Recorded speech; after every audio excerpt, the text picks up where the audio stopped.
This is a true gift. My sorority sister, my friend, my partner in, I'm not gonna call it crime, because we are actually doing stuff that's good. We're helping people. But my partner in home ownership and just helping families to build wealth, Jenea Kennedy is a real estate broker extraordinaire. She does luxury home sales in Atlanta, and I would say around the country. She is an advisor to so many who are trying to build wealth through real estate.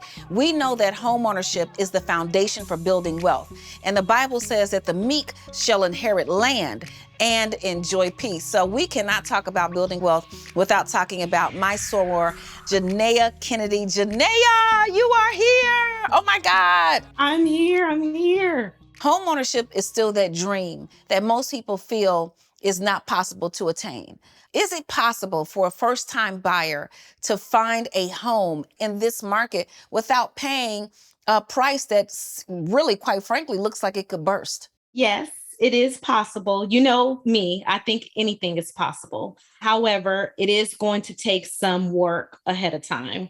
And I always tell my first-time home buyers in this market, especially, they need to have all of their ducks in a row. Yeah. And what I mean by that is financially, they need to have money saved, enough money for a down payment, for their closing costs, and they may have to pay an appraisal gap, which is the difference between what the house appraises for and the actual purchase price.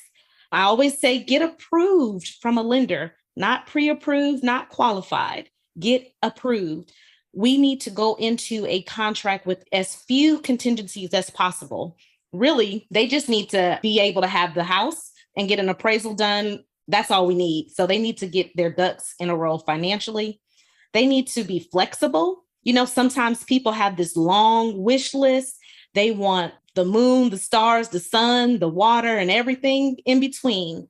In this seller's market, buyers are going to have to be a little flexible. So that means they may need to look in a different area or a different school system, and also be flexible with the house. The condition of the house may not be exactly what you want or what you think. You may have to go and put some elbow grease in there and do some work, paint yourself, or replace the floors yourself. And so, yes, as long as you're flexible and you have money saved and you're pre-approved with very few contingencies so that you can submit a strong offer, it is very possible for you to buy, even in this crazy seller's market. So when does it make sense to ever pay that appraisal gap?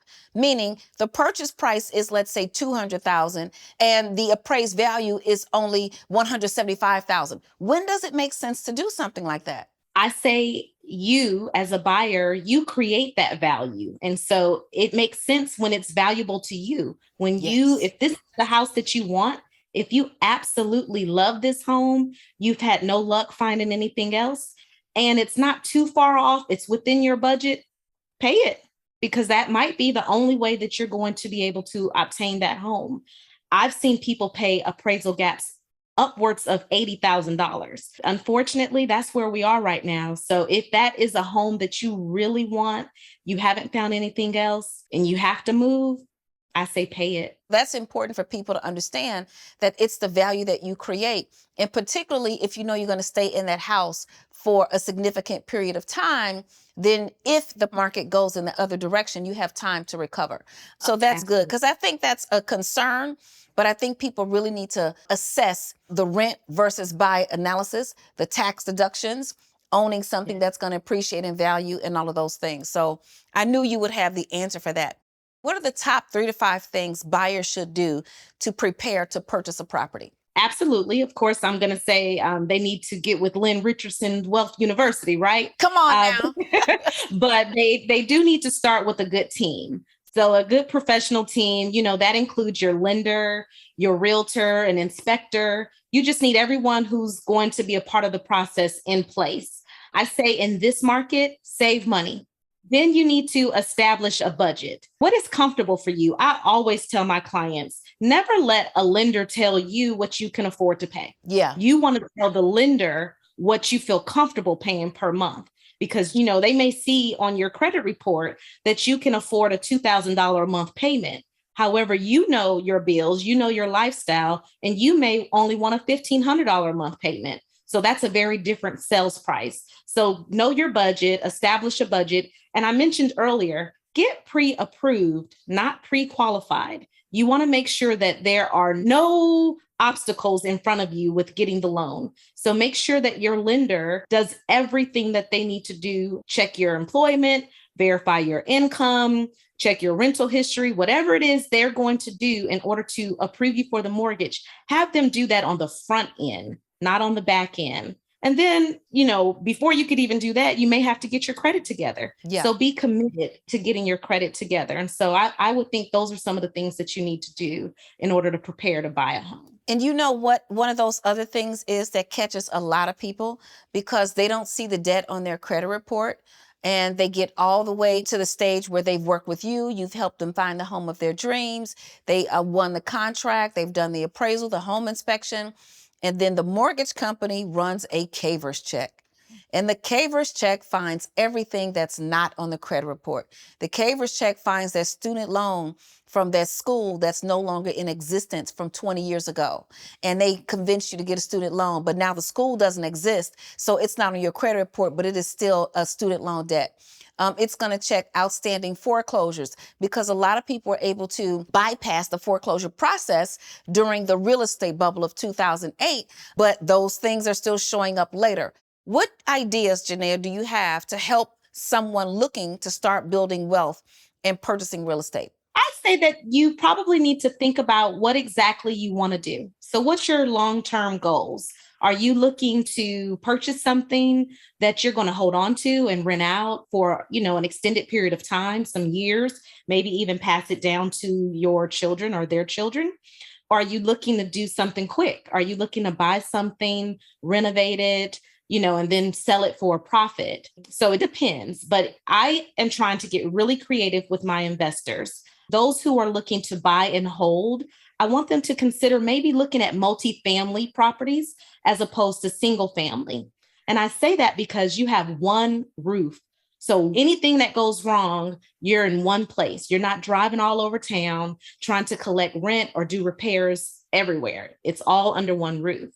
I'm also considering live work situations. Yeah. So opportunities where they may be able to live in a unit above or next to a commercial space. And then you lease that commercial space to someone who's looking to have a studio or an office, and you're earning that income while paying for your mortgage. And so those are two things that I have done that have been a little creative recently with some of my investors. But those who are looking for those quick flips, they want to buy it and then turn around and resell it really quickly. My recommendation is don't go to the MLS system. Everybody is there. Yeah. You need to go through those neighborhoods and look at the homes that may look a little torn down or, worn out, and ask, hey, are you considering selling?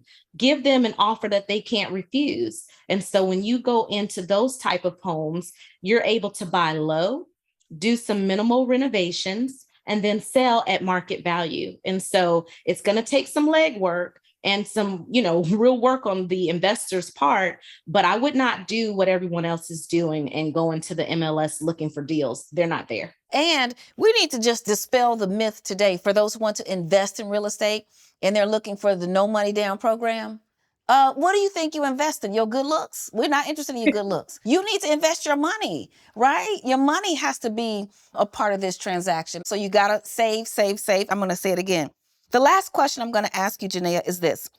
Should property owners capitalize on today's prices, or should they sell, capitalize on the fact that people are paying more for these properties than they probably would have a year and a half ago or a year ago? Or should they hold them? What do you think?